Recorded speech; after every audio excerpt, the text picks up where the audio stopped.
बसल्याच्या नंतर कोणीतरी जवळ शेकोटी केली महाराज, शेकोटी. आणि शेकोटी केल्याच्या नंतर त्या शेकोटीचा धूर त्या असा वर जातो ना, त्या झाडाच्या फांदीला एक आग्या मोळ बसलेलं होतं, जे की एक जर माशी चावली तर सगळं अंग सुजून बुंब होत. ते धुपटण, ते धुवा, ते धूर आग्या मोहळापर्यंत पोहोचला आणि आग्या मोळ उठलं महाराज. संपूर्ण आग्या मोळ गजानन बाबाच्या जवळ आलं. जवळ काही भक्त मंडळी होती, पळून जायला लागली. आग्या मोळ उठल्याच्या नंतर पळून गेले सर्वजण. कोणी गोधडी अंगावर घेतं, कोणी पोता अंगावर घेतं, कोणी पिशवी अंगावर घेतं, कोणी पाला गुंडाळतं, माशा मागं लागल्यात, मौन मागं लागले, सर्वजण पळून गेले. गण गण गणात बोते, गण गण गणात बोते, गण गण गणात बोते, गण गण गणात बोते. अखंड नामचिंतन गजानन महाराजांचं. बाबांच्या अंगाला सर्व माशा चिकटल्या. जसं एखाद्या फांदीला महूळ बसावं तसं बाबाच्या अंगाला सर्व महूळ बसलं. बाबाला एक सुद्धा माशी नाही चावली. नंतर सर्व भक्तगण जवळ गोळा झाले. बघितलं तर बाबाच्या अंगाला आग्यामूळ संपूर्ण चिटकलाय. काही भक्तगण जवळ गेले, सांगितलं बाबा तुमच्या अंगाला महूळ चिटकलंय, माशी चावल बाबा. बाबांनी सांगितलं अरे पोरो, तुम्ही पळून जाणारे सुद्धा मीच आहे. ज्या माशा माझ्या अंगावर बसल्या त्याही मीच आहे. जो जाळ आहे तोही मीच आहे. जो धूर आहे तोही मीच आहे. गजानन म्हणणारा सुद्धा मीच आहे. चावणाराही मीच आहे, चावणार त्यालाही मीच आहे. माशी चावणार कुणाला? आत्म्याला नाही जाऊ शकत माशी. हा भाव त्या गजानन महाराजांच्या मनामध्ये होता. या चमत्कारामधून एकच सांगायचंय गजानन महाराजांना की प्रत्येकामध्ये जगाचा मालक वास करतोय. सर्वांनी एकमेकाशी प्रेमानं वागायला पाहिजे. आपल्यातले जे काही मतभेद आहेत ते नाहीसे झाल्याशिवाय राहणार नाही महाराज. ही शिकवण आहे गजानन महाराजांची. अरे जर ते मोहळाच्या मधाच्या माशीला जर मी आहे म्हणत असतील, मधाच्या माशीमध्ये जर देव आहे म्हणत असतील, तर तुम्ही आम्ही महाराज भाऊभाऊमध्ये भांडण का करतो? त्यांना दगडात देव दिसला, त्यांना झाडात देव दिसला, त्यांना खड्यात देव दिसला, त्यांना मोहळात देव दिसला, त्यांना पशु पक्षात देव दिसला. आम्हाला माणसात देव दिसत नाही. आमची शोकांतिका आहे. म्हणून दादा तुम्हाला सांगतो, लाखो रुपयाचा खर्च आहे. झालं माझं कीर्तन एका 5 मिनिटामध्ये मी सेवा उरकणार आहे.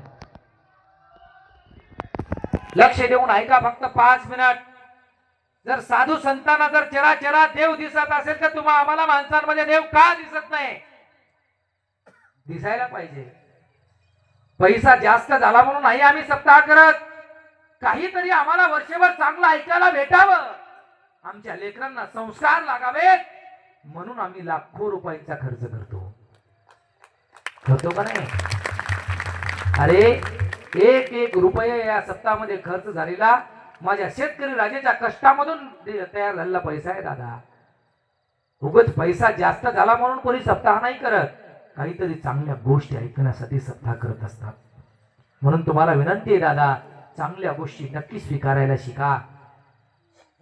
झालं माझं कीर्तन, लक्ष द्या.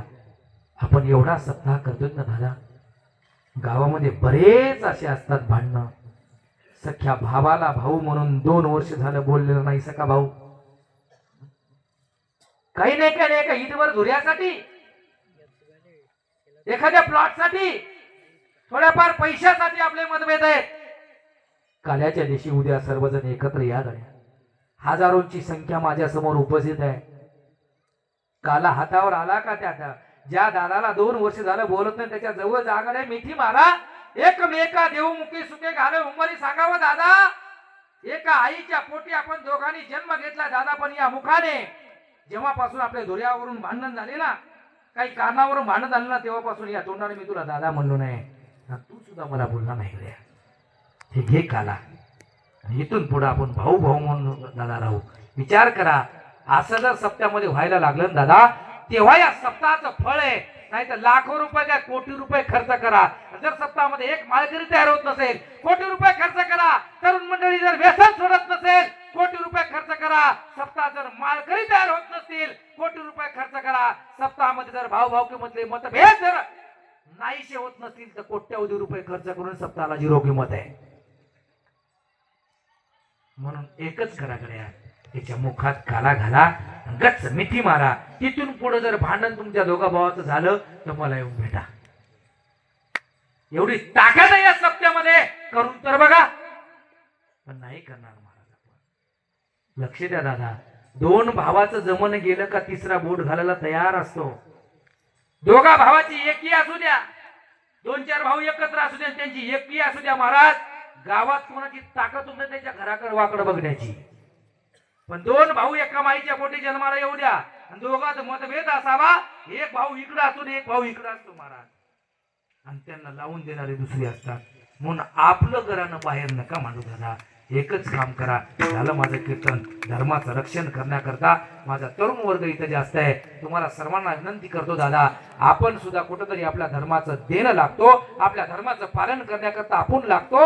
म्हणून कुठंतरी आपण माणूस म्हणून जन्माला आलोय तर आपण करण्याची कर्तव्य आपण केली पाहिजे.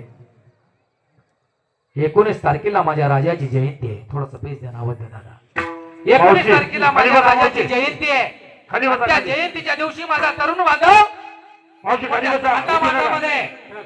मोठ्या थाटामाटामध्ये डीजे लावणार आणि त्या डीजेच्या पुढे असेल गाणे लावून आमचा मराठा बांधव, आमचा हिंदू धर्मातील बांधव माझ्या राजाची जयंती साजरी करणार. बंद करा गड्या दादा हे. त्या दिवशी सर्व तरुण मित्र मंडळींनी एकत्र यावं आणि सांगावं दादा, या वर्षीच्या शिवजयंतीच्या कार्यक्रमाला काहीतरी वेगळं रूप देऊयात गड्या.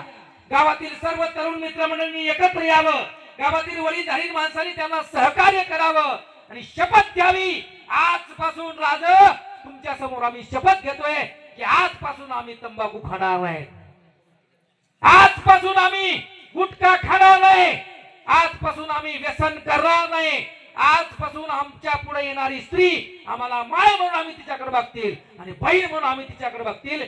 तेव्हा माझ्या छत्रपती शिवाजी महाराजांची जयंती खरी साजरी होईल. अन्यथा कितीही डीजे लावा आणि किती गाणे वाजवा, नाही तयार होणार महाराज जयंती साजरी होणार. आज आमचा तरुण बांधव शिवजयंती आली का त्याच्या अंगामध्ये महाराज येतात. राजा अंधार होत चाललाय, या महाराष्ट्राला दिवा पाहिजे आणि या महाराष्ट्राला पुन्हा एकदा जिजाऊचा शिवा पाहिजे. कशाला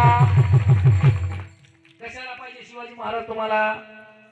तुम्ही गुटखा खाता हे बघायला, तुम्ही मटेरियल खाता हे बघायला, तुम्ही वाईट वर्णावर वागता हे बघायला शिवाजी महाराज पाहिजे का? मी सांगेन गण्याला, दादा शिवाजी महाराज आता जन्माला येणार नाही. राज तुम्ही नका येऊ जन्माला. तुम्ही त्या 16व्या शतकात जेव्हा जन्माला आला होता राजा, तेव्हा तुम्हाला परप्रांतीय असे लावं लागलं, परप्रांतीय अशी तुम्हाला युद्ध करावं लागलं राजा. पण तुम्ही जर आता जन्माला आला तर तुम्हाला आपल्या माणसांसोबत लढावं लागलं राजा. तुम्हाला आपल्या माणसांमध्ये मतभेद सोडावे लागतील राजा. तुम्ही नकाने वाचा. बस तुम्ही आमच्यासाठी खूप काही केलं राजा, रक्ताचं पाणी केलं, हाडाचं काळं केलं राजा, आणि तुम्ही तुमचं स्वराज्य आमच्या हातामध्ये दिलं राजा. पण आम्ही नाही ते स्वराज्य सांभाळू शकलो राजा. तुमच्या स्वराज्यामध्ये 10 वर्षाचा लेकरू गुटखा खातं राजा, तुमच्या स्वराज्यामध्ये 5 वर्षाच्या लेकरूवर बलात्कार होतं राजा. आता हे तुम्हाला नाही सहन होणार राजा. तुम्ही नका येऊ जन्माला, नका येऊ. बस दादा, जोपर्यंत आम्हाला आमच्या शिवजयंतीमध्ये आमच्या माता भगिनी मंदिराला यायला लाज वाटणार नाही, त्या दिवशी खरी शिवजयंती साजरी होणार. विचार करा, आपण जी शिवजयंती साजरी करतो, खेड्या पाड्यामध्ये जे शिवजयंती साजरी होते, डीजे लावले जातं, चपटी टाकली जाते, जोपर्यंत उतरत नाही तोपर्यंत चड्डी फाटत तो नाचलं जातं. मग आमच्या बहिणी जशी जशी ती मिरवणूक आपल्या दारामध्ये येते तसं तसं ह्या माता बहिणी दारं लावू घेतात. जर माझ्या राजाच्या जयंतीमध्ये जर माझ्या बहिणींना जर दार लावून घ्यावं लागत असेल तर ती शिवजयंती माझ्या राजांना मान्य नाही. तुम्हाला जर शिवजयंती साजरी करायची, मी म्हणत नाही माझं कीर्तन ठेव, नाही म्हणणार, शिवजयंती जर साजरी करायची असेल तर व्यसन सोडा दादा. शिवजयंतीच्या दिवशी काहीतरी तरुण मित्रमंडळी नवा निर्णय घ्या. राज 19 तारखेला तुमची जयंती आहे आणि 19 तारखेलाच रोजाचा महिना चालू होत आहे. अभिमान आहे त्या मुसलमान बांधवांचा. 5 वर्षाचं लेकरू नमाज पाळतं. आमचं 35 वर्षाचं कार्ट मारुती मंदिराकडे सुद्धा येत नाही. शोकांतिका आहे आमच्या धर्माची. 5 वर्षाचं लेकरू महिनाभर रोजाचा महिना धरतं. आमचं 35 वर्षाचं पोरग एकादशी नाही धरत. ही माझ्या हिंदू धर्माची शोकांतिका आहे. दादा आपल्या जातीचा अभिमान आपल्याला असला पाहिजे. आपल्या धर्माचा अभिमान आपल्याला असला पाहिजे. सर्वांनी निर्णय घ्या गड्या. 4-5 हजार लोकसंख्या आज माझ्या समोर आहे. दर शुक्रवारी स्वतःचा धंदा लाखो रुपयाचा गल्ला असू द्या, बरोबर 5 वाजता सेटल खाली ओढतं आणि नमाज पढायला जातो मुस्लिम बांधव. जातो का नाही बोला लवकर? जातो ना. तुम्ही आम्ही निर्णय घेतला पाहिजे गड्या. दर शनिवारी 7 वाजता सर्व तोंडगावकर, तरुण मित्र मंडळ, सर्व गावातील महिला मंडळ सर्वांनी मारुती मंदिरामध्ये एकत्र यायचं आणि दर शनिवारी 7 वाजता हनुमान चालीसा म्हणायची. करून तर बघा तुम्ही काय वातावरण निर्माण होईल. गावामध्ये 10,000 लोकसंख्या आहे. काय नाव आहे बाबा तुमचं? गजानन गोटे. गजानन माऊली गोटे यांनी मी सांगितल्यामुळं तंबाखू सोडून दिला. एकदा जोरदार त्यांच्यासाठी टाळ्या वाजवा. बस पण इमानदारीने मी नारदाच्या गादीवरून बोलतोय.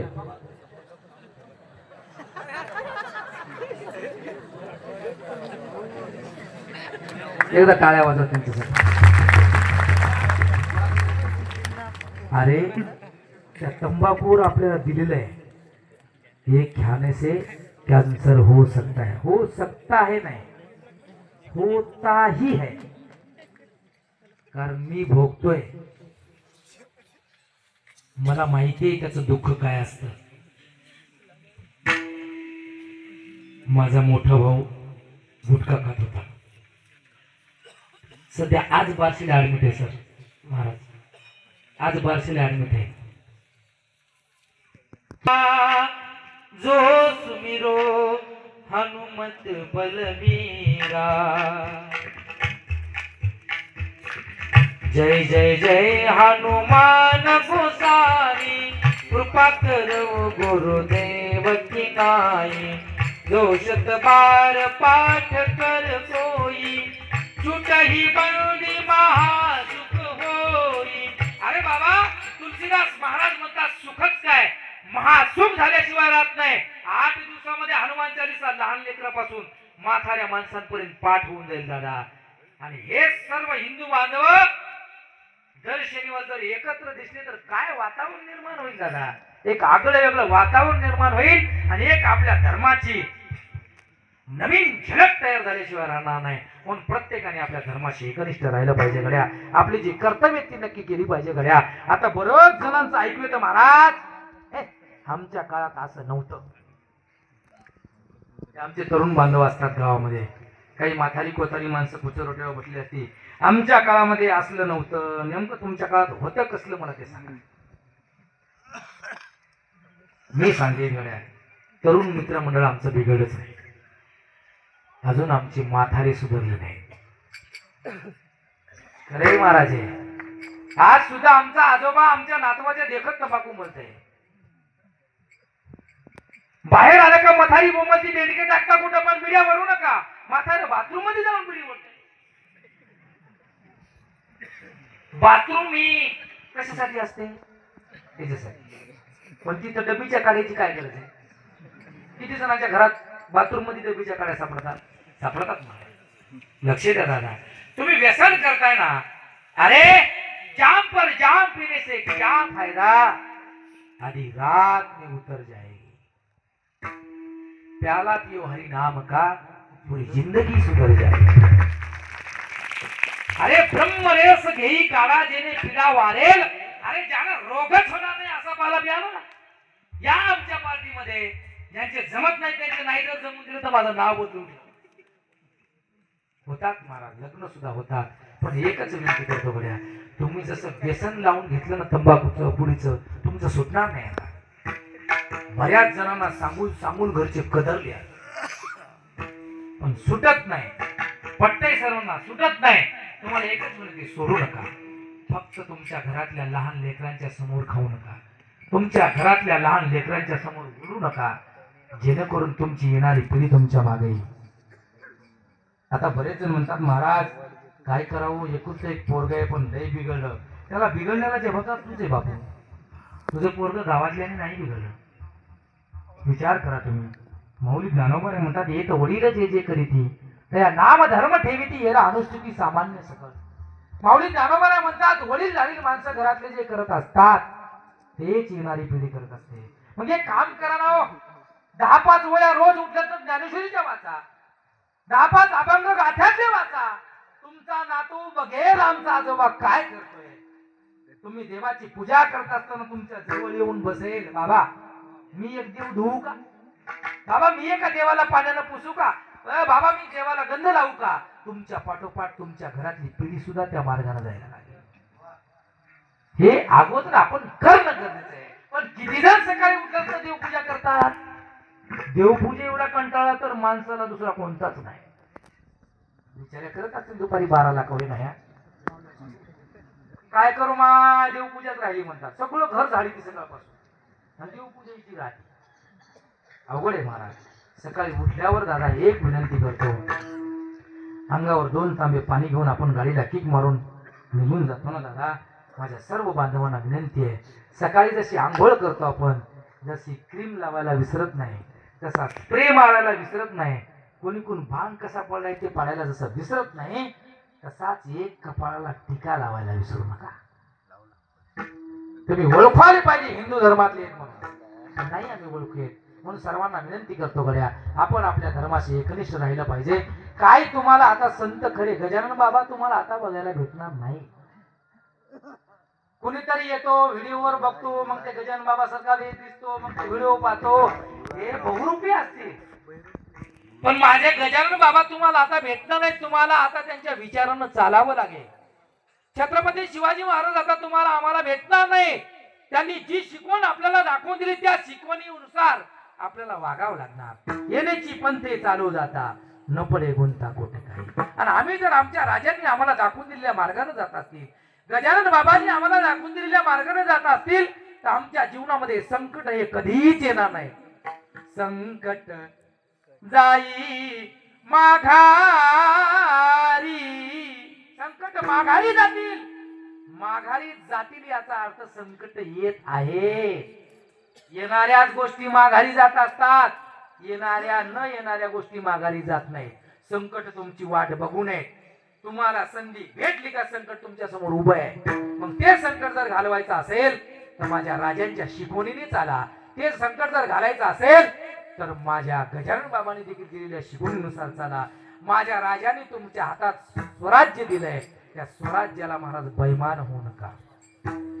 झालं शेवटचं एक छत्रपती शिवाजी महाराजांचं गीत म्हणणार आहे दाजी. सर्वांनी एकदा हात वर करून म्हणा, सर्वांनी हात वर करा. झालं.